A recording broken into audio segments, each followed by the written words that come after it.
बता दूं, जितने भी रिएक्शन चैनल्स हैं यहाँ पे, इनमें से किसी की कोई बात नहीं हुई थी, सिर्फ 2 रिएक्शन चैनल्स की बात हुई थी। क्योंकि ये दोनों रिएक्शन चैनल्स रिएक्शन के नाम पे मेरी इमेज को डाउन करने की कोशिश कर रहे हैं। इसके अलावा मेरे पे गलत एलिगेशंस लगाते हैं, गलत तरीके से मेरे को पोर्ट्रेट करते हैं जनता के सामने।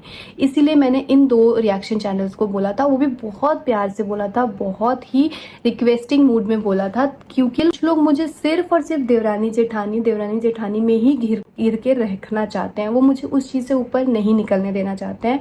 और इसीलिए मैंने उनको बोला कि आप बंद करिए ये देवरानी जेठानी करना, बहुत हो गया। पिछले 2-2.5 साल से आप यही कर रही हैं, देवरानी जेठानी।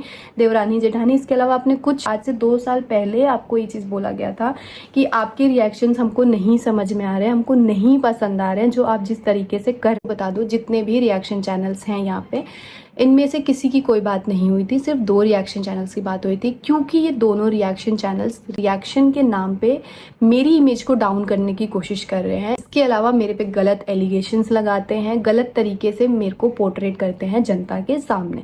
इसीलिए मैंने इन 2 रिएक्शन चैनल्स को बोला था, वो भी बहुत प्यार से बोला था, बहुत ही रिक्वेस्टिंग मूड में बोला था। क्योंकि कुछ लोग मुझे सिर्फ और सिर्फ देवरानी जेठानी में ही घिर के रखना चाहते हैं, वो मुझे उस चीज़ से ऊपर नहीं निकलने देना चाहते हैं।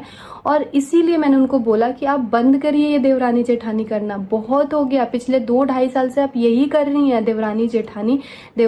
इसके अलावा आपने कुछ आज से 2 साल पहले आपको ये चीज़ बोला गया था कि आपके रिएक्शंस हमको नहीं समझ में आ रहे हैं, हमको नहीं पसंद आ रहे हैं जो आप जिस तरीके से कर